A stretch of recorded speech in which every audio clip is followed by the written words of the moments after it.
لأعضاء الحكومة إثر انتهاء مهامها. وخلال هذا الحفل خاطب العاهل الكريم أعضاء الحكومة بكلمة سامية نوه فيها جلالته بالجهود التي بذلوها خلال أدائهم لواجبهم، وقال حفظه الله: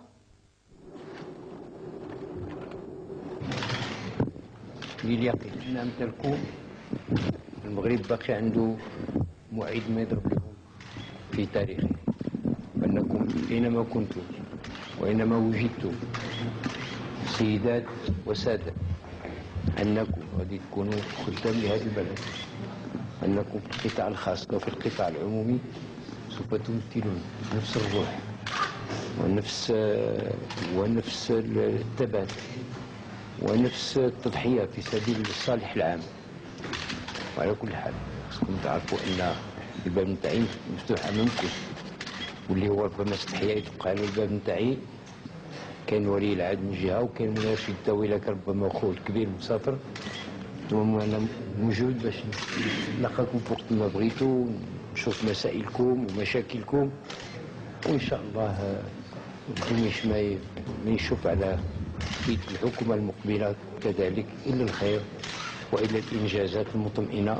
وشكرا لكم مرة أخرى وربي يعاونكم. ما ننساش السي عبد اللطيف الفيلالي، لأنه هذه سنين هو يتحمل العبء نتاع وزير الأول، والحق يقال لا مع الحكومات اللي اتبعوا كان فيه روح التحمل وروح الصبر والثبات.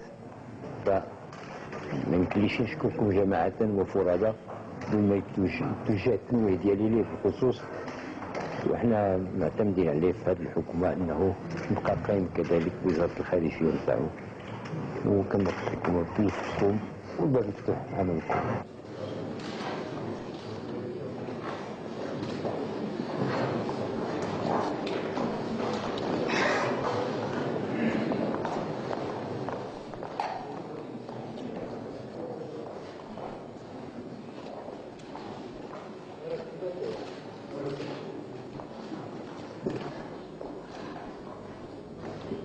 بعد هذه الكلمة السامية أقام صاحب الجلالة الملك الحسن الثاني نصره الله محفوفا بصاحب السمو الملكي ولي العهد الأمير سيدي محمد وصاحب السمو الملكي الأمير مولاي رشيد حفل شاي تكريما لأعضاء الحكومة.